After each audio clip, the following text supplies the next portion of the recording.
Rangia rail ষ্টেচনত Vande Bharat sleeper flag off কৰি উষ্ণ আদৰণি সাংসদ দিলীপ শইকীয়াৰ। শনিবাৰে অসমৰ ৰেল যাতায়াত ব্যৱস্থাত এক ঐতিহাসিক অধ্যায় সাক্ষী হৈ ৰয় ৰঙিয়া ষ্টেচন। প্ৰধানমন্ত্ৰী নৰেন্দ্ৰ মোদীয়ে virtually Vande Bharat sleeper express উদ্বোধনী কৰাৰ পিছত ৰঙিয়া ষ্টেচনত এই ৰেলখন উষ্ণ আদৰণি জনায়। স্থানীয় বিধায়ক ভৱেশ কলিতাৰ লগতে ৰেল বিভাগৰ শীৰ্ষ বিষয়াসকলৰ উপস্থিতিত সাংসদ দিলীপ শইকীয়াই এই ৰেলখনক আদৰণি জনোৱাৰ লগতে ফ্লেগ অফ কৰে। উল্লেখযোগ্য যে এই ৰেলখন কামাখ্যা ষ্টেচনৰ পৰা হাওৰালৈ চলিব।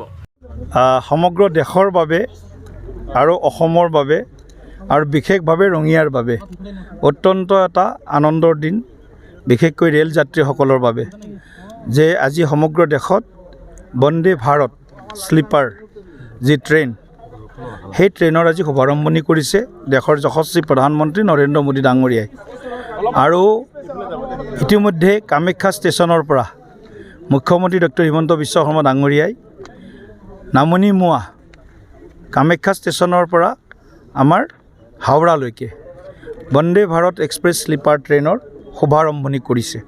আৰু কিছু সময় পিছতেই আমি ৰঙিয়াত আনুষ্ঠানিকভাৱে বন্দে ভাৰত স্লিপাৰ ট্ৰেইনৰ ইয়াত ফ্লেগ অফ কৰিম। আৰু ইয়াৰ লগতে কাইলৈ অমৃত ভাৰত ৰেল আকৌ কাইলৈ আমি দুখন আৰম্ভ কৰিম। এখন গুৱাহাটীৰ পৰা ৰোহতকলৈকে, আনখন ডিব্ৰুগড়ৰ পৰা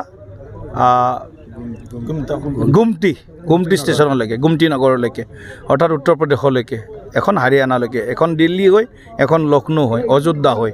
গতিকে এই দুখন ট্ৰেইনৰ কালি সুবিধা অসমবাসীয়ে লাভ কৰিব। লগতে আৰু বিভিন্ন ভাৰতবৰ্ষৰ বিভিন্ন ট্ৰেইন আজি প্ৰধানমন্ত্ৰী ডাঙৰীয়াই উদ্বোধন কৰিছে। গতিকে আমি খুব আনন্দিত যে দৰং ওদালগুৰি লোকসভা সমষ্টিৰ সাংসদ হিচাপে এই দুইখন ট্ৰেইনৰ ষ্টপেজ আমি ৰঙিয়াত পাইছোঁ।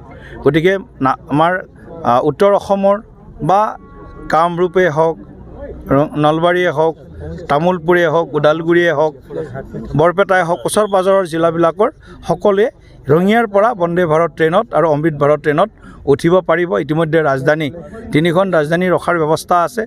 এখন ৰাজধানী 503খন ৰখাৰ এতিয়া হোৱা নাই, সেইখনৰ কাৰণে প্ৰয়াস চলি আছে। নিশ্চিতভাৱে আমি অনাগত দিনত তাৰো সুবিধা লাভ কৰিব।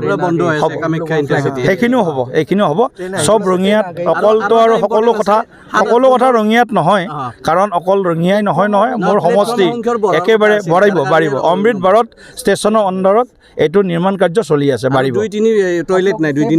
2-3 नंबर टॉयलेट नहीं, मैं अच्छे DRM को कहूँ 2-3 प्लेटफॉर्म में टॉयलेट नहीं है, वो थोड़ा बना करके जरूर कर दो। और इसमें ड्रेनेज सिस्टम का भी प्रोजेक्ट भेजा है। ड्रेनेज सिस्टम, स्पोर्ट्स कॉम्प्लेक्स का भी ड्रेनेज सिस्टम के करीब 12 करोड़ का प्रोजेक्ट भेजा है, और स्पोर्ट्स कॉम्प्लेक्स का भी 11 करोड़ का प्रोजेक्ट भेजा है, तो उसका भी अभी विचाराधीन है। रंगियार পৰা সৰু খানৰ ৰিপৰ্ট, অসম ফাৰ্ষ্ট।